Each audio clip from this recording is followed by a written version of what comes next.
पाप है। कहता है परमेश्वर ने छोड़ दिया एक ही लिंग वाले प्यार करना, शादी करना, ये पाप है, इट्स अ सिन। और हमको लगता होगा अरे ये तो हम हमारी बात नहीं है, ठीक है, हमारी बात आगे आने वाली है, मेरी बात, आपकी बात आगे आने वाली है। 28 वचन से पढ़िए, यहाँ पर हमारा नाम भी आ रहा है। शायद 26 और 27 में हम सेफ है, हमारा नाम नहीं है, हम ये तो नहीं करते, हम इतना गंदे नहीं सोचते हैं। 28 से लेकर जो लिस्ट है उसमें हम सबका नाम आएगा, पढ़ सकते हैं। जब उन्होंने परमेश्वर को पहचानना ना चाहा, तो परमेश्वर ने भी उन्हें उनके निकम्मे मन पर छोड़ दिया कि वह अनुचित काम करें। हाँ, जो करना है कर लो। अब क्या करना है 29 वचन से? इसलिए वह सब प्रकार के अधर्म और दुष्टता और लोभ और बैरभाव से भर गए, और डाह और हत्या और झगड़े और छल और ईर्ष्या से भरपूर हो गए, और चुगलखोर, बदनाम करने वाले, बस बस, अभी इतना हमसे हो रहा नहीं है। थैंक यू, बहुत बढ़िया, धन्यवाद मदन जी ये पढ़ के सुनाने में। देखो, आप में से कोई है जो ये जो बातें कभी जिंदगी में नहीं की, आपका हाथ ऊपर करो, मैं आपको 2000 रुपए का एक नोट दूंगा। झूठ नहीं बोलेंगे, दूंगा तो मतलब पक्का दूंगा। लेकिन आप कहना है मैंने ये लिस्ट एक बार भी जिंदगी में नहीं किया, ऐसा कोई है? एक बार भी नहीं किया है। देखो, ये हमारे बारे में बात कर रहे हैं, हमारी पहचान है। हम बाहर से तो बढ़िया दिखते हैं, अच्छे काम करते हैं ना, पास्टर है, रेवरेंड है, राइट रेवरेंड है, लेकिन हम सबकी पहचान ये है। एक ही करके उस लिस्ट को देखिए। सबसे पहली बात, अधर्म के काम, दुष्टता के काम, लोभ। लोभ मतलब मुझे और थोड़ा पैसा कमाना है। भैया क्यों पैसा कमाना है? बढ़िया सा जीवन जीना है। अब जो घर है उसमें 2 ही कमरे हैं भैया, तो कितना कमरा चाहिए आपको? हमको 4 कमरे वाला घर चाहिए, ठीक है, कोई बात नहीं। आपको मालूम है, जो गरीब बंदे को पूछेगा आपको क्या चाहिए, वो बोलेगा अरे हमको खाली छत चाहिए, हमको ऊपर एक छत मिलेगा तो हम खुश है। लेकिन जिनके पास छत है वो कहता है हमको थोड़ा और पैसा चाहिए, और चाहिए, और चाहिए, और चाहिए, मुझे और थोड़ा धनी आदमी बनना है। हमारा एक दोस्त है, दोस्त, उनको उनके परिवार में 3 पीढ़ी तक उनके लिए पैसा है, ठीक है, 3 पीढ़ी मतलब उनके बेटा का बेटा का बेटा को जीने के लिए उनके पिताजी ने इतना पैसा बना कर, एक ही बेटा, एक ही औलाद है, एक ही बेटा है। तो एक बार हम उनसे बात की, मैंने बोला अरे भाई, उनका नाम नहीं बताऊंगा, उनका भाई, मैंने बोला भाई, चलो भाई शर्मा डाल देंगे नाम, भैया शर्मा जी, आपका 3 पीढ़ी तक आपको पैसा, आपका डैडी कितना धनी है, कितना आपको धन्यवाद ही होना चाहिए। बोल रहे मुझे ये टेंशन 3 का नहीं है, अरे हमारा पिताजी थोड़ा और काम कर रहे थे तो कम से कम 4-5 और पीढ़ी के लिए पैसा बन जाता। अरे हमने बोला हमको हमारा पीढ़ी में अगर थोड़ा काम चल पा रहे हम तो खुश है भैया, है ना। यहाँ पर 3 नहीं कहता है, और 2-3 पीढ़ी का बन जाता थोड़ा अच्छा लगता हमको। हमारा पिताजी काम नहीं किया, थोड़ा और मेहनत करता। अभी उनका 70 साल हो गया, कहता है आप काम करो पप्पा, और काम करो, क्योंकि मुझे और 2-3 पीढ़ी के लिए काम चलवाना है। बाइबल कहता है संतुष्टता है आत्मिकता का चिन्ह। संतुष्टता मतलब क्या है? जो है इसमें मैं खुश हूं। क्या आप और मैं, हमारे परिवार, हमारी स्थितियों में खुश हैं? आपके पति, आपकी पत्नी, आपका बेटा, आपका घर, आपके मकान, आपके बैंक बैलेंस, आपके फोन, क्या आप इससे संतुष्ट हैं? क्या हमारे अंदर संतुष्टता है? देखो, अगर हमारे जीवन में संतुष्टता नहीं होगा ना, हमेशा हम कटबट बटबट बोलते रहेगा। आज दोपहर को मेरा एक भाई से मुलाकात हुआ, वो कहता है सर जी हम हर 5 साल में गाड़ी चेंज करते हैं। मैंने बोला क्यों, मतलब गाड़ी खराब है इसलिए? नहीं, लोग क्या बोलेंगे, हमेशा हम एक ही गाड़ी इस्तेमाल करते हैं। मैंने बोला अरे लोगों की चिंता क्यों है आपको इतना, है ना। संतुष्ट है, संतुष्टता कहता है लोभ, लोग क्या बोलेंगे। क्या मुझे और आपको हमारे जीवन में जो परमेश्वर ने दिया है उसमें हम खुश हैं, या और थोड़ा चाहिए था, घर इतना बढ़िया है, ये घर नहीं यार, उनके समान तो नहीं, तुलना करना, तुलना करना, लोभ, भैर भाव, ये तो आप जानते ही हैं, डाह करना, डाह, जब लोगों की तारीफ होता है, मान लीजिए हमारे क्लास में 2 लोग हैं, ठीक है, और मैं लगातार कह रहा हूँ मदन जी, मदन जी, मदन जी आप बढ़िया है, आप बाइबल पढ़ रहे हैं। दूसरा कोई बंदा बोलेगा अरे ये क्या, ये मदन ये हमेशा क्लास में देख काम करता हूँ, चुगली करता हूँ इनके बारे में, अरे सर जी आप नहीं जानते हो मदन जी के बारे में, अरे वो आत्मिक नहीं है। आपको किसने बताया? वो चोरी करते हैं, आपको किसने बताया? हमको हमको किसी ने तो बताया। अरे कौन है किसी? किसी ने कौन बताया? डाह क्या है? डाह जब और किसी को तारीफ मिलता है और किसी को कुछ ना सम्मान मिलता है, क्या हमको अच्छा लगता है? सच्ची सच्ची अपने आप से पूछना। अगर आपसे ज्यादा नंबर, मैं हमारे स्टूडेंट्स को बोलते हैं, आपसे ज्यादा नंबर किसी को आ गए, कैसा लगता है आपको? आपसे ज्यादा कोई आगे बढ़ रहा है, कैसा लगता है आपको? आत्मिकता क्या है मालूम? यीशु मसीह ने, सच्ची बताऊंगा ना, मैं दिल से बता रहा हूँ, झूठ नहीं बोलता, दिल से बता रहा हूँ। मुझे है ना, मुझसे ज्यादा किसी को कुछ मिलता है, मुझे बहुत गुस्सा आता था, मुझे बहुत गुस्सा आता है। बाहर से तो नहीं करते, बाहर से तो प्रेज द लॉर्ड, भैया कितना अच्छा है, परमेश्वर ने आपको आशीष दिया। मन के अंदर, अरे इसको क्यों मिला, ये मुझे क्यों नहीं मिला, है ना?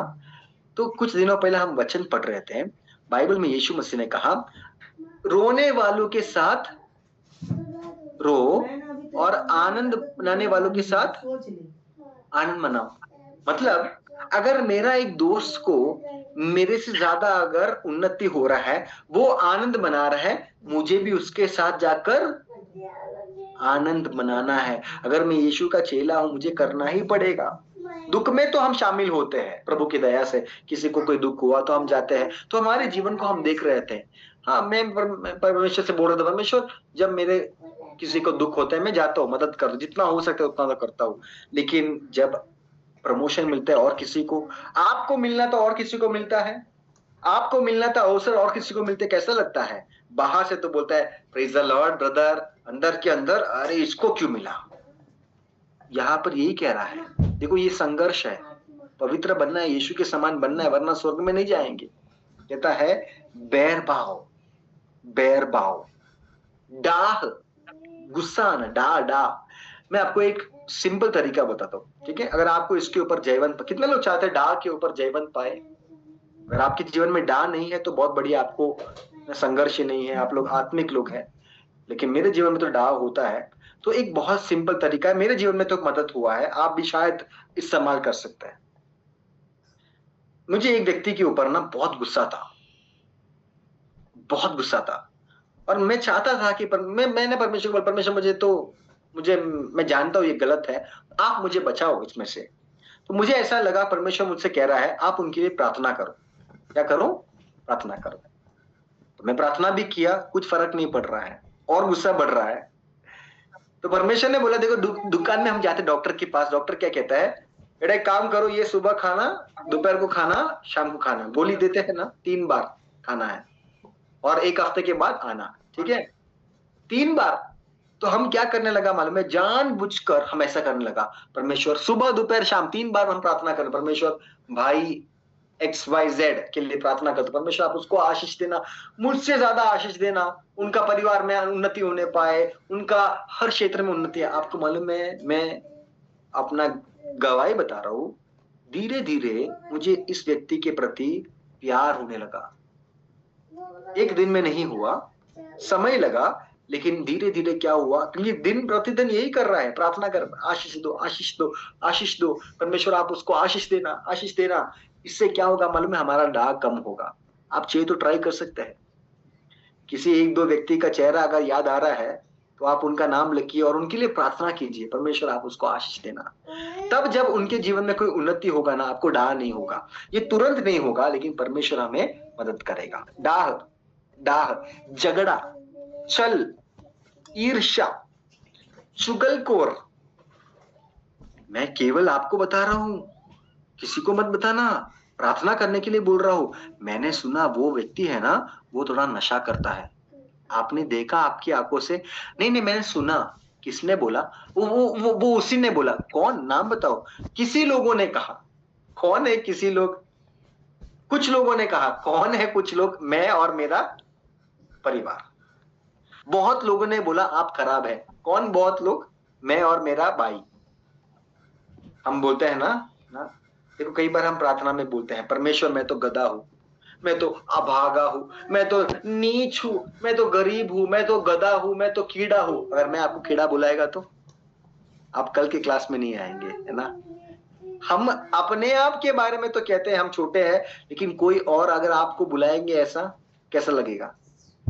यहाँ पर कहता है कानाफूसी करने वाले, बदनाम, 30वां वचन पढ़िए, 30वां वचन, बदनाम करने वाले, परमेश्वर से घृणा करने वाले, दूसरों को अनादर करने वाले, अभिमानी। अभिमानी का मतलब अरे हम तो बड़े, आपको मालूम है मेरे पास 5 बैंक में पैसा जमा है, आप जानते हैं हमारी पहचान, आप जानते हैं हमारे यहाँ पर, अरे वो उनको पूछो मैं कौन हूं।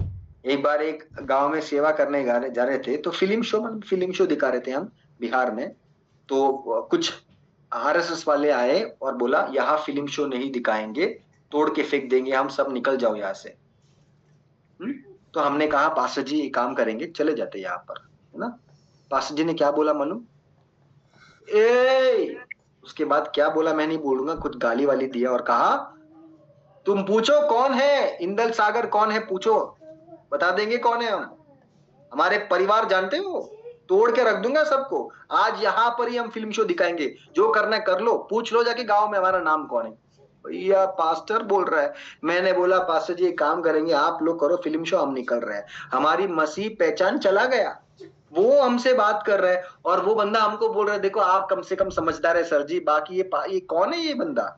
मैंने बोला अभी शर्म की बात है, ये तो पास्टर है यहाँ का, है देखो हम में और उनमें अंतर क्या है, अभिमानी, जानते हैं मेरी पहचान क्या है, पूछो जाके गांव में जाके पूछो इंदल सागर कौन है, बता दे इंदल सागर इनका नाम है, आप लोग नहीं जानते इसलिए मैंने खुला खुला नाम बताया ना। कहता है आप पूछो गांव में, जानते हैं लोग हमको, हम पहले कौन थे, हम ये फलाना पार्टी के डाकू काम करने वाले थे, अब पास्टर तो बन गया लेकिन 10 मिनट के लिए मैं अपना पुराना स्वभाव भी दिखाने के लिए तैयार हूं। मैंने बोला पास्टर जी आपका मन फिरावट नहीं हुआ है, बुरा मत मानना, आपको मन फिराना है। मैंने पूछे इतने साल कहाँ छुपा के रखे थे आप, बोल रहे मेरा पुराना स्वभाव अगर निकालूंगा ना तुम भाग जाएंगे ऐसे। मैंने बोला मतलब पुराना स्वभाव आज भी छुपा के रखा है, मरना है मरना है, पुराना स्वभाव को डुबा दो, बपतिस्मा के समय डुबाना चाहिए था आपको। मैंने कहा देखो भैया आपको मन फिराव की जरूरत है। अभिमानी का मतलब क्या है, मैं जानता हूं मेरी पहचान, मैं जानता हूं उनको। अभिमानी, डींग मार, इसमें तो हम नंबर 1 है। डींग मार, डींग मार का मतलब क्या मालूम है, छोटे चीजों को फुला फुला कर बोलना। क्या आपने ऐसे लोग को देखा है, अब बोलेंगे सर जी आप दूसरा को छोड़ो हम खुद ये करते हैं, मैं खुद किया वो बहुत बार, है ना, डींग मारना। पिछला हफ्ता हम एक मीटिंग में गए थे, तो परमेश्वर की आत्मा ने हमको बोला, हमने एक बार एक क्लास में एक शब्द बोला, मतलब एक कहानी बताया, लेकिन थोड़ा मसाला डाल के बताया। मसाला जानते हो ना, थोड़ा बहुत मसाला डालना है ना, मजा नहीं आ रहा, थोड़ा मसाला डाल दिया। तो परमेश्वर की आत्मा ने हमको बोला ये तो मसाला डाल के बोला, है ना। कुछ लोगों को पसंद है छोटे बातों को बड़ा करने के लिए, बड़ा बड़ा बड़ा बड़ा करने के लिए, छोटी छोटी बात है लेकिन उसको बड़ा करने के लिए। एक बार है ना, एक जन ने कहा मैंने सुसमाचार सुनाया और पूरा परिवार उद्धार में आया। हमने पूछा कितने लोग हैं परिवार में, एक ही जन था। मैंने बोला सीधा बोल दो ना एक जन को उद्धार एक ही जन था, लेकिन क्या बोला, हमने पूरा परिवार को उद्धार में लाया। परिवार में कितने लोग हैं, एक ही जन। दूसरा एक जन ने बोला हम वीबीएस करने गए थे, वीबीएस मिशन का एक परिवार है, वीबीएस करने गए थे, उस गांव के पूरे बच्चे आ गए, उस गांव के पूरे बच्चे आ गए। तो ये पूरा अंदर का गांव है। हमने पूछा वहां पर कितने गांव है, एक ही गांव है, कितने बच्चे आए, 3 बच्चे आए। क्या बोला, वो गांव पूरे गांव के सब बच्चे आ गए। हाँ गलत तो नहीं बोला, सब थे, लेकिन क्यों बड़ा चढ़ा के बोलना है। कैसा है वहां पर वातावरण कैसा, और इतना ठंडी है कि मैं बर्फ बन गया, सच्ची में बर्फ बन गया। कोई इंसान बर्फ बन सकता है ना। हम लोग, हमारा शब्द बहुत मुख्य है। मैं हंस हंस के पागल हो गई, मत बोलना। मैं हंस हंस के मर गई, मत बोलना। हम ये गलती करते थे। परमेश्वर की आत्मा ने, हम हमारे पत्नी को भी, हम कई बार हम कहते हैं ऐसा अगर बोल रहे हैं हमको आप सुधारना, है ना। हम पहले बोलते थे अरे मर मर के मैं, हम आप लोग तो नहीं, सॉरी मैं अपने बारे में बोल रहा हूँ, आप लोग आत्मिक लोग हैं, मैं बहुत खराब इंसान हूँ, तो मैं ऐसा बोलता था। मैं कहता था हम तो हंस हंस के पागल हो गए। परमेश्वर की आत्मा ने बोला ये सही शब्द नहीं है, हंस हंस के कोई पागल नहीं बनता है। और आपको मालूम है पागल खाने में लोग हैं ऐसा। तो हमारा शब्द बहुत ही गंभीर होना है। मैं तो मर गई, हंस हंस के मैं मर गई नहीं बोलना, बड़ा चढ़ा के बोलना शैतान का काम है। हमारा शब्द को बहुत गंभीरता से इस्तेमाल करना, बहुत ध्यानपूर्वक, क्या बोल रहा हूं मैं, हमारा एक एक शब्द ना। बहुत लोग थे, इतना जोर से हंसा कि हम, शायद वो मुहावरे हो सकता है, कथन हो सकता है, लेकिन एक मसीह होने के कारण देखो ये पाप खुलता है। पौलुस कह रहा है डींग मारना, डींग मारने का अर्थ हम ढूंढ रहे हैं, तो इसका मतलब यही है, छोटे बात को बड़ा, मतलब हमारे भाषा में मसाला डाल के बोलना, मसाला डालकर बोलना। अरे पास्टर जी इतना गुस्सा हो गए, इतना गुस्सा हो गए कि पूछो नहीं। ऐसा वहां पर वातावरण हुआ कि अरे समझो कि, है ना, हम कहते हैं लगभग लमसम कितने लोग आए थे कलसिया में, लमसम 1000 लोग। लमसम नहीं भैया, टोटल कितने आए थे, करेक्ट बताओ ना, नंबर बताओ, करेक्ट नंबर, है ना। बपतिस्मा कितने लोग के हुए थे, 7.5 लोग। ये 7.5 कौन है, एक बच्चा भी था ना, तो हमने 7.5 बोल दिया। भैया नंबर करेक्ट बता दो, 7 लोग और एक बच्चा था, बेटा था, बपतिस्मा लिया, है ना। तो ये सब नंबर गलत बोलना, ये सब कहता है डींग मार। और बुरी बुरी बातों के बनाने वाले, बुरी बात बनाने वाले का मतलब क्या है, हम जानते हैं, हमारे चारों ओर ना, इन्वेंट करना। आप देखिए एडिटिंग करते हैं लोग, एडिटिंग, है ना, एडिटिंग करते हैं, कुछ लोगों का तस्वीर लेते हैं, उनको उनका कपड़ा निकालते हैं, क्या कुछ करते हैं, ये सब पाप का, जब हम पाप में फंस जाते हैं, ये सब उसकी बात है। झूठ बनाना, झूठ बनाना भी पाप का बात है। कहता है बुरी बुरी बातों बनाना, माता पिता का आज्ञा नहीं करना। देखो ये लिस्ट कितना बड़ा है। 31 वचन को एक जन पढ़िए, 31 वचन। निर्बुद्धि, निर्बुद्धि, हम्म, विश्वासघाती, मैं रहित और निर्दय हो गए। हाँ, मतलब मन में दया नहीं किसी के प्रति। वहां सुन रहे हैं कलसिया में पीड़ा हो रहा है, पास्टर को जेल में मार रहा है, हमारे यूपी में भाई विश्वासियों का घर तोड़ रहा है। अरे हमको क्या फर्क पड़ता है भैया, हमारे यहाँ तो ये सब नहीं हो रहा है ना। ये सब सुनने, विनती प्रार्थना करते, चलो मध्यस्थ प्रार्थना आपकी कलसिया में होता है, विनती प्रार्थना। हाँ, मैं कहता हूँ अक्सर सबसे ज्यादा लोग कभी सोते हैं मालूम है, विनती प्रार्थना के समय। मैं अपने आप को शामिल करता हूँ, सबसे ज्यादा अगर सोया होगा विनती प्रार्थना के समय। कारण क्या है, अरे और किसी का बात हमको क्या फर्क पड़ता है। अगर आपका और हमारा खुद का परिवार में किसी का ऐसा हालत हो रहा है, हम तो उपवास बैठते हैं, लेकिन और किसी का कुछ हो रहा है, हमको क्या फर्क पड़ता है। यही पाप है। कहता है मया रहित और निर्दय हो, मतलब निर्दय मतलब हमको फर्क नहीं पड़ता है। वहां पास्टर को मार रहा है, यूपी में योगी जी जेल में डाल रहे हैं, हमको क्या फर्क पड़ रहा है। हमारे यहाँ महाराष्ट्र में तो सेफ प्रॉब्लम नहीं है, हमारे यहाँ वेस्ट बंगाल में समस्या नहीं है, हमारे यहाँ बिहार में नीतीश कुमार जी कोई समस्या नहीं कर रहे, हमको क्या फर्क पड़ता है भैया। ये भी पाप है। अगर और किसी के जीवन में कोई कमी घटी होती है और आपको फर्क नहीं पड़ता है, मुझे फर्क नहीं पड़ता है, ये भी पाप है। देखो ये रात के समय में आपको प्रोत्साहन दिलाना चाहता हूँ, आपके जीवन को जांच पड़ताल, क्लास होने के बाद भी मैं चाहूंगा कुछ समय अगर आपको है, फुर्सत मिलता है, ये 28 से लेकर 31 वचन तक पढ़िए, 32 वचन तक पढ़िए, और देखिए आपके जीवन, बाइबल के साथ बैठिए, बुक के साथ, पेपर के साथ बैठिए और कहिए परमेश्वर आप मुझे उजागर करो, मेरे जीवन में कौन सी लिस्ट है। ये होमवर्क है, ये मुझे नहीं दिखाना है, परमेश्वर के साथ समय बिताइए। आप लोग करेंगे आज क्लास के बाद 5 मिनट, मैं आपको जल्दी छोड़ दूंगा 5 मिनट। ये 5 मिनट कहीं मत जाइए, क्लास लीव करना, तुरंत बाइबल के साथ बैठना, 28 से लेकर 32 वचन तक। आप कहीं नहीं तो फिर ये पढ़ाई का कोई मतलब नहीं। देखो हमारा धर्म विज्ञान का उद्देश्य क्या है, सिर का ज्ञान बढ़ाना नहीं है, जीवन का परिवर्तन है। हमारा जीवन में बदलाव होना है, मेरा जीवन में होना है। तो जब हम ये देखते हैं, क्या परमेश्वर मेरे जीवन में लोभ है, आप बताना, परमेश्वर आप बताओ, मुंह में आप टेस्टिंग करना है, मेरा टेस्टिंग आप करना है, मेरे जीवन में ये है, तो कैसा मुझे इसमें से बचना है। पाप के बारे में बताता है। अब दूसरा अध्याय में कहता है इसका न्याय होने वाला है। ये दोष लगाने वाले, न्याय होने वाला है। ये सब पहला लिस्ट में, पहला अध्याय में जो पाप का लिस्ट बताया है उसका परिपूर्णता दूसरा अध्याय में हम देख पाते हैं, कर्म की काम। और कहता है यहाँ पर व्यवस्था और पाप के बीच में एक संबंध है। व्यवस्था क्या है, पाप क्या है। यहूदी लोग, यूनानी लोग, जो भी है, कहता है सबके सब ने पाप किया है, कोई भी बचा नहीं है, इसमें से कोई भी वंचित नहीं है, हर एक व्यक्ति पाप किया है।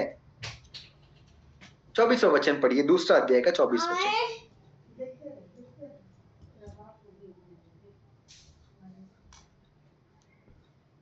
क्योंकि तुम्हारे कारण अन्य जातियों में परमेश्वर के नाम की निंदा की जाती है। जी जी जी, 14 वचन में पढ़िए।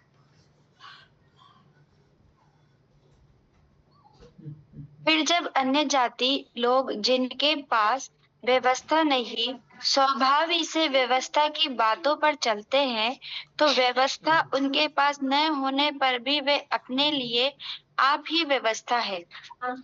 देखिए यहाँ पर कह रहा है पौलुस, अरे आपसे तो बढ़िया अन्य जाति लोग हैं। अन्य जाति लोगों के जीवन में जितना पाप नहीं है उतना पाप तो भैया आपके जीवन में आया है। आपके जीवन में इतना पाप है जो अन्य जातियों के जीवन में नहीं है। अब इसको बता रहा है पौलुस। देखो ये रोमियो पहला अध्याय दूसरा अध्याय हम जो अध्ययन कर रहे हैं उसको छोटा संक्षिप्त में बताते हुए आज की क्लास को समाप्त करने जा रहे हैं। इतना सारा डिटेल में हमने देखा, इसका मकसद क्या है, रोमियो पहला अध्याय से हम क्या सीखा, दूसरा अध्याय से हम क्या सीख रहे हैं। रोमियो पहला अध्याय में बहुत सिंपल है। पौलुस कहता है अपना ना परिचय, परमेश्वर का क्रोध कैसा होगा, परमेश्वर का भय नहीं मानने से क्या परिणाम होगा, परमेश्वर का छोड़ देने से क्या होगा, ये बताते हुए रोमियो एक का शिक्षा क्या है, क्या सीख रहा है, पाप का दंड होगा। सुसमाचार के द्वारा हम बच जाएंगे, लेकिन पाप का संबंध, पाप कितना नुकसान पहुंचाता है इसके बारे में बता रहा है रोमियो पहला अध्याय। अब दूसरा अध्याय में कहता है पाखंडियों पर परमेश्वर का न्याय होने वाला है। पाखंडी लोग कौन है? अरे हम तो इसमें ग्रुप में नहीं है भैया, ये जो बताया इतना सारा लिस्ट मैंने बताया, नहीं नहीं हमारा बारे में नहीं बोल रहा है सर जी, और किसी के बारे में बता रहा है। हमारा जीवन में तो ये नहीं है। देखो मैं परमेश्वर का धन्यवाद देता हूँ, आप में से किसी ने भी ये नहीं कहा कि हमारा जीवन में सिद्ध है, हमारे जीवन में ये पाप नहीं। आप मानने वाले हैं, हम मानते हैं कि हमारे जीवन में पाप है।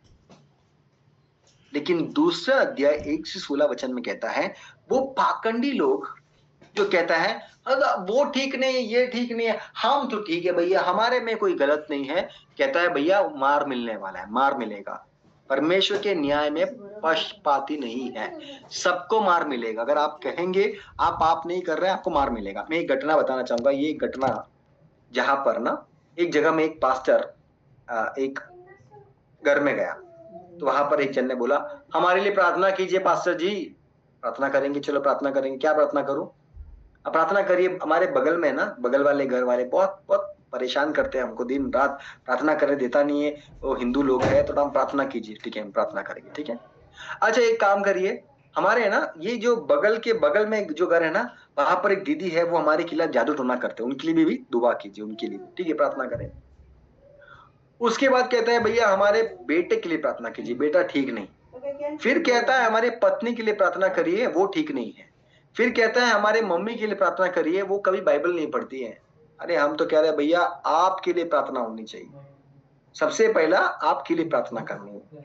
हमारे में से कुछ लोग हैं जो हमारा गलती को नहीं ढूंढते, हम हमेशा औरों का गलती ढूंढते हैं।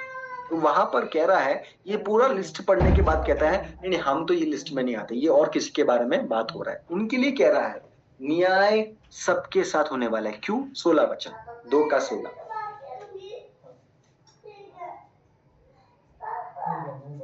इस दिन परमेश्वर मेरे सुसमाचार के अनुसार यीशु मसीह के द्वारा मनुष्यों की गुप्त बातों का न्याय करेगा। गुप्त बातों का न्याय करेगा। न्याय सबके साथ। ये मुझे बहुत डर लग रहा है ये बोलने में, ये वचन सिखाने में मुझे डर लग रहा है, बहुत डर लग रहा है। क्योंकि ध्यान से धीरे से और एक बार उस वचन को पढ़िए। जिस दिन परमेश्वर मेरे सुसमाचार के अनुसार यीशु मसीह के द्वारा मनुष्यों की गुप्त बातों का न्याय करेगा। मनुष्य के गुप्त बातों का न्याय। हम कहते हैं ना, अरे किसी को मत बोलना, मैंने सुना कि वो है ना, वो ठीक नहीं है। किसी को बोलना नहीं, मैंने सुना वो वहां पर ठीक नहीं है। कहता है हर चीज जो ऐसा बोला है इसका न्याय होने वाला है। छुप छुप के जो बोलते हैं उसका भी न्याय होने वाला है। परमेश्वर किसी के प्रति पक्षपाती नहीं है। सभी लोगों को उनके कार्यों और हृदयों के अनुसार न्याय होने वाला है। पाखंडियों पर परमेश्वर का न्याय होगा। अब 17 वचन से कहता है यहूदियों में और यूनानियों में क्या फर्क है? कानून पालन करने से नहीं। अब वो लोग कहते हैं कतना करने वाले। कतना का मतलब ये, वो लोग कहते हैं हम कतना करते हैं तो मतलब हम सिद्ध लोग हैं। कहता है भैया तुम कतना करो या नहीं करो ये फर्क नहीं पड़ता, तो केवल बाहरी रूप से है। देखो बाहरी रूप से हमने बहुत कुछ किया होगा। लोग कहते हैं धर्म परिवर्तन, हम कहते हैं मन का परिवर्तन है। बाहर से हमने सब कुछ ठीक कर दिया है ना, हम शायद व्हाइट शर्ट पहनते हैं, सब कुछ बढ़िया करते हैं, हम शायद कड़ा निकाल दिए, शायद हम मंगलसूत्र निकाले, शायद जो भी है ना बाहर का कुछ किया होगा, ये सब बड़ी बात नहीं। कहता है भैया बाहर का निकालो या नहीं निकालो फर्क नहीं पड़ता है, आपका मन क्या है। खतना करने से आप नहीं बचेंगे।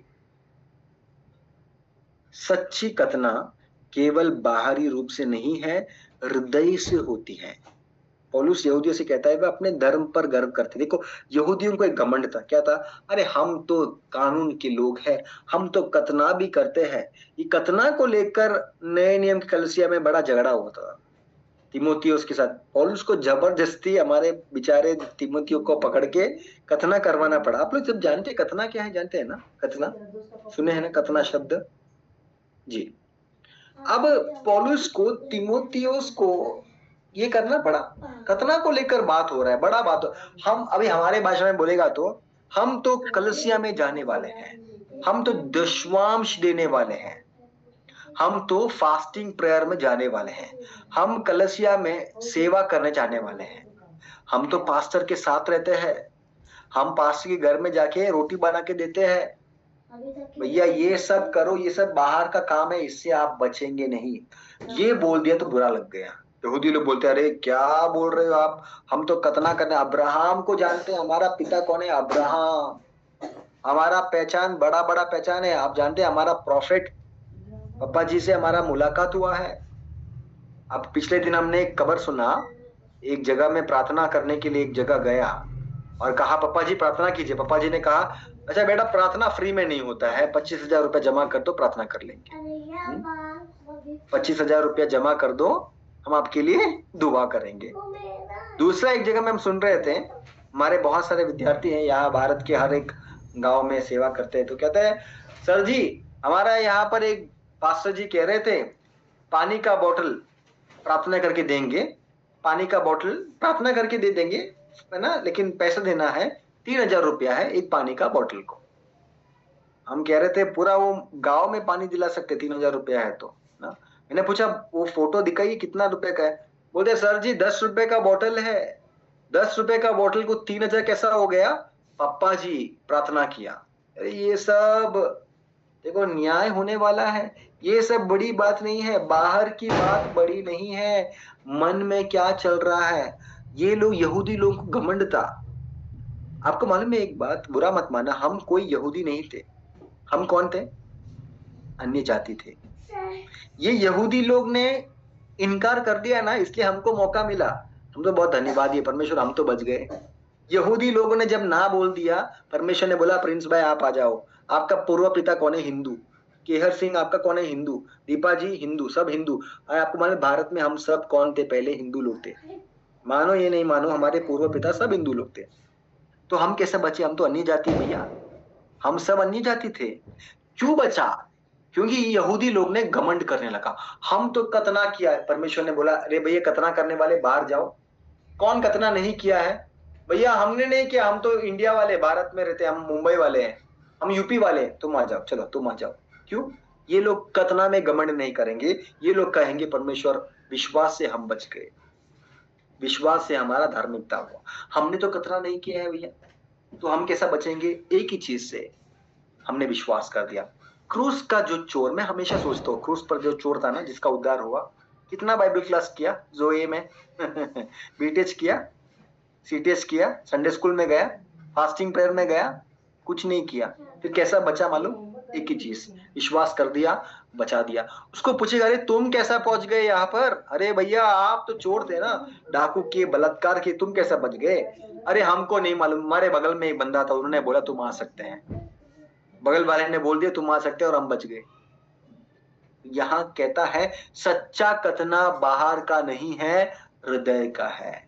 हम कहते हैं ना धर्म परिवर्तन नहीं, मन परिवर्तन।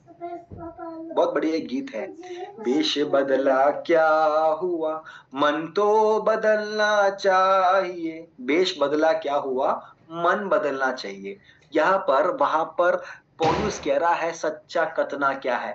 25 से 27 वचन को पढ़िए, हम समाप्त करेंगे। 25 से 27 वचन जी, दूसरा अध्याय 25 से 27। यदि तू व्यवस्था पर चले तो खतने से लाभ तो है, परंतु यदि तू व्यवस्था को न माने तो तेरा खतना विन खतना की दशा ठहरा। इसलिए एक मिनट, थैंक यू, बहुत थैंक यू, धन्यवाद। कहता है व्यवस्था को तो पालन नहीं कर रहा है, लेकिन कथना कर दिया, कथना कर दिया। हम तो बपतिस्मा ले लिया, लेकिन अब कलसिया में नहीं गए तो क्या, बपतिस्मा तो हो गए हमारा। अच्छा, एक दीदी का गवाही सुन रहे थे, एक दीदी ना, दीदी ने बपतिस्मा ले लिया, दीदी बपतिस्मा लेके घर पे आया, पति ने बहुत चिल्लाया, पति विश्वास में अकेले, ठीक है, पति बहुत चिल्लाया। पति ने बोला तुमको शर्म नहीं आता है? धर्म बदल दिया, धर्म को छोड़कर ये यीशु यीशु करने वाले के पीछे चलेगा, शर्म आते तुमको? आज तुमको पिटाई दूंगा, बहुत मारूंगा। दीदी ने क्या बोला मालूम? साहब जी हमको माफ करिए, हमने गलती से बपतिस्मा ले लिया, लेकिन एक बात पक्का है, अगले बार जब मैं बपतिस्मा लूंगा आपको पूछ के ही लूंगा। एक बार के लिए आप माफ करो। तो पति ने बोला ठीक है कोई बात नहीं, पहली बार लिया है मैं माफ कर रहा हूं, अगले बार मुझे पूछ के ही लेना, अगले बार माफी नहीं मिलेगा, अगले बार बपतिस्मा लेगा तो ठीक है मैं आपको पूछ के अगले बार बपतिस्मा लूंगा ना। देखो यहाँ पर बपतिस्मा लेने से काम नहीं चलेगा। कहता है कथना तो कर लिया, बपतिस्मा ले लिया, चर्च में नंबर 1 जाते हैं, आराधना में ताली बजाते हैं, बोलता है मतलब नहीं, व्यवस्था का पालन हो रहा है। व्यवस्था का क्या है? जो पहला अध्याय में पाप का लिस्ट है ना, क्या वो लिस्ट आपके जीवन में है? मेरे जीवन में वो पाप है? पाप अगर है तो कथना का बड़ाई मत करो। पाप अगर है तो ये मत बोलो कि हमारा 30 साल पहले हम उद्धार में आए। कई बार मेरे जीवन में, मैं अपने बारे में बात कर रहा हूँ, देखो घमंड बहुत है हमारे अंदर। हम कहते हैं हमारे 5 पीढ़ियों से मसीह लोग हैं। मेरा सरनेम थॉमस है। थॉमस कौन है? मतलब यीशु मसीह का, यीशु मसीह का चेला, भारत में सुसमाचार लाए। घमंड करते हैं यीशु मसीह का चेला सुसमाचार लाए, ये सब बात में आप घमंड मत करो। क्या तुम्हारे जीवन में पाप है? जब हम स्वर्ग में जाएगा परमेश्वर ये सब नहीं पूछेंगे कितने साल तुम विश्वास में आए, बीटीएच में कितना नंबर आया। हमारा तो 7 साल की बाइबल कॉलेज की, तकरीबन 6-7 साल की पढ़ाई की, ये सब कुछ मतलब की बात नहीं है। एक ही बात है महत्वपूर्ण, क्या आपके और मेरे जीवन में पाप है? इस रात के समय हम सब अपने आप के जीवन को जांच पड़ताल करेंगे, क्या हमारे जीवन में पाप है? कथना केवल बाहरी रूप से है। कहता है व्यवस्था के आधार पर नहीं चल रही, इसका मतलब नहीं। आगे पढ़िए, 26 से पढ़िए, 26 से। इसलिए यदि खतना रहित मनुष्य व्यवस्था की विधियों को माना करे तो क्या उसकी विन खतना की दशा खतने के बराबर न गिनी जाएगी? और जो मनुष्य शारीरिक रूप से विन खतना रहा, यदि वह व्यवस्था को पूरा करे तो क्या तुझे जो लेख पाने और खतना किए जाने पर भी व्यवस्था को माना नहीं करता है दोषी न ठहराएगा? जी आगे बढ़िए। क्योंकि यहूदी वह नहीं जो प्रगट में यहूदी है, और न वह खतना है जो प्रगट में है और देह में है, पर यहूदी वही है जो मन में है, और खतना वही है जो हृदय का और आत्मा में है, न कि लेख का। ऐसे की प्रशंसा मनुष्यों की ओर से नहीं परंतु परमेश्वर की ओर से होती है। बहुत धन्यवाद। 28 और 29 वचन बहुत साफ है, इससे साफ और बाइबल नहीं हो सकती। कहता है यहूदी वह नहीं जो प्रकट में, मतलब जो बाहर से ना, वह कतना जो प्रकट में, प्रकट मतलब क्या है, बाहर से देखने के टाइम मसीह व्यक्ति है, क्रॉस पहना है ना, चिन्ह है, क्रॉस पहना है, बाहर से तो बढ़िया लग रहा है। कहता है बाहर का बात नहीं है भैया, कहता है इतना साफ कह रहा है, क्योंकि यहूदी वह नहीं जो प्रकट में यहूदी है ना, कतना जो प्रकट में और देह में है, पर यहूदी वही है जो मन में, मन देखो बार बार कह रहा है तुम ये बाहर की बातों को छोड़ो। हम उपवास करते हैं, दशवांश करते हैं, कलसिया में जाते हैं, जोए क्लास करते हैं, ये सब छोड़ दो। आपका मन कैसा है, मेरा मन कैसा है, क्या वो पाप का लिस्ट जो पहला अध्याय में है वो आपके जीवन में, मेरे जीवन में है, या क्या हम चाहते हैं कि इसमें से बाहर आए? प्रियो, इस रात को हम सब संघर्ष कर रहे हैं, मेरे जीवन में, आपके जीवन में संघर्ष हो रहा है। क्या है संघर्ष? हमको पाप से बाहर आना है, लेकिन हम नहीं आ पाते। पौलुस कहता है मैं कितना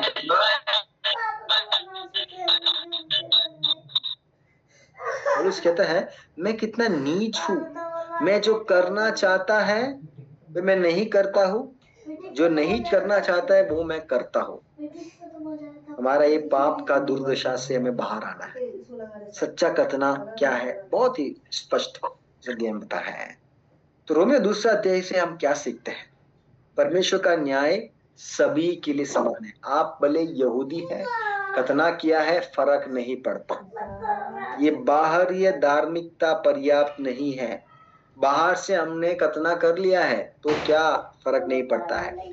असली धर्मीकरण एक बदलते हुए हृदय और परमेश्वर के प्रति आज्ञाकारिता में होती है।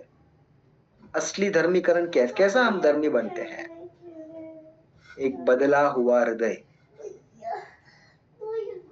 हृदय जहां पर बदलाव आया है, हृदय जहां पर परिवर्तन हुई है, परमेश्वर के प्रति आज्ञाकारिता होने वाला एक मन। तो 2 अध्याय बहुत साफ है, पाखंडी पर परमेश्वर का न्याय होगा। एक दूसरे को न्याय करना छोड़ दो, आपका जीवन मेरा जीवन को देखो। यहाँ पर पौलुस यही कह रहा है, परमेश्वर का न्याय में कोई कम बड़ा नहीं होगा। तुम यहूदी है, तुमको भी मार मिलेगा, अन्य जाति है, तुमको भी मार मिलेगा। धर्मीकरण और विधि का मूल्य, यहूदी और विधि, पौलुस यहूदियों से कहता है कि वो अपने धर्म पर गर्व करते हैं, लेकिन केवल कानून का पालन करना काम नहीं चलेगा। असली धर्मीकरण कानून के पालन में किस प्रकार हमने पालन किया, बाहर से नहीं, अंदर से। सच्ची कथना बाहरी या कोई भी प्रकटीकरण नहीं है, आंतरिक है। इसलिए ये न्याय परमेश्वर सबके ऊपर करेगा। बाहरी धार्मिकता पर्याप्त नहीं है, आंतरिक परिवर्तन की सख्त जरूरत है। इस बात को जिक्र करते हुए प्रेरित पौलुस 2 अध्याय का अध्ययन को समाप्त करते हैं। ठीक है, तो हम भी यहाँ पर हमारे आज की क्लास को समाप्त करेंगे। अगर आपको कोई संदेह है आप पूछ सकते हैं। हमने 1 और 2, मैंने कहा आराम से जाएंगे, लेकिन मेरा एक ही इच्छा है हम सब समझे। तो 1 और 2 अध्याय को आज हमने अध्ययन की। 1 और 2 अध्याय में अगर आपको कोई संदेह है, अब नहीं होगा फिर भी होगा, बेझिझक आप उसको नोट कीजिए। कल जब आप क्लास में आएंगे अगर आपको डाउट है तो आप पूछ सकते हैं। ठीक है, पहला अध्याय 2 अध्याय में अगर कोई संदेह है। अच्छा, क्लास समझ में आ रहा है आपको? अच्छा, बहुत बढ़िया। सवाल है किसी को? अच्छा, सवाल नहीं है तो इसका 2 अर्थ है, या तो सब कुछ समझ में आया या तो कुछ नहीं समझ में आया। तो मैं कौन सा विश्वास करूं, सब कुछ समझ में आया, कुछ नहीं समझ में आया? हाँ, चलो बहुत बढ़िया, बताइए। अच्छा जुगल बताइए। जी, मेरा 1 अध्याय 13 पद का 2 अध्याय 13 पद का जो लिखा है, क्योंकि परमेश्वर के यहाँ व्यवस्था के सुनने वाले धर्मी नहीं परंतु व्यवस्था के चलने वाले धनी ठहरते। इस बात को लेकर थोड़ा जानना है, क्योंकि जी व्यवस्था के कामों से कोई प्राणी धर्मी नहीं ठहरता। उनके 3 का 20 में लिखा है, और यहाँ पर लिखा है 13 में लिखा है कि व्यवस्था पर चलने धर्मी ठहरता है। 2 का 13 और 3 20 का अंदर में मतलब अंतर करा समझ लें। 2 का 13 तो 3 आप का बोल रहे 20 हैं हाँ इसके अंदर हाँ अंतर। जी ओके थैंक यू बहुत बढ़िया सवाल है। 13 में कहता है परमेश्वर के यहाँ व्यवस्था के सुनने वाले धर्मी नहीं, व्यवस्था पर चलने वाले धर्मी डरता है। अब 30 अध्याय का 20वां वचन में कहते हैं व्यवस्था के कामों से कोई प्राणी उसके सामने धर्मी नहीं डरता है। शब्द बहुत महत्वपूर्ण है। यहाँ पर धर्मी कौन होता है? व्यवस्था पर चलने वाले। वहां पर क्या है? 20 में क्या है? व्यवस्था के कामों से। इसमें अंतर है। व्यवस्था को मैं जानता हूं बोलने से, व्यवस्था को मैं सुनता हूं बोलने से आप धर्मी नहीं ठहरेगा, कामों से या सुनने से नहीं ठहरेगा, चलने से ठहरेगा। मतलब बाइबल मैं पढ़ता हूं, बाइबल में जानता हूं, इससे फर्क नहीं पड़ेगा। बाइबल में सुना हुआ बातों के अनुसार क्या आपका जीवन को क्रमित किया है, वो धर्मी ठहरता है। और भी बताऊंगा, बाइबल मैं सुनता हूं, प्रचार हो रहा है, मैं सुन रहा हूं, बाइबल में पढ़ता हूं, दोनों से आप धर्मी नहीं बनेगा। फिर कब बनेगा? मैंने सुना वो वचन के अनुसार मैं जीवन जब जीता हूं, लागू करता हूं, लागूकरण जब मैं करता हूं तब मैं धर्मी ठहरता हूं। पास्टर जुगल आप समझ पा रहे हैं?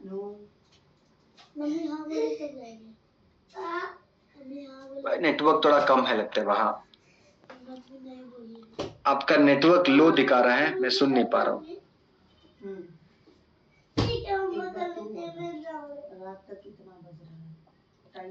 ठीक है ठीक है, किसी और को अगर डाउट है तो आप बेझिझक पूछ सकते हैं। Sir yes please Rose ji.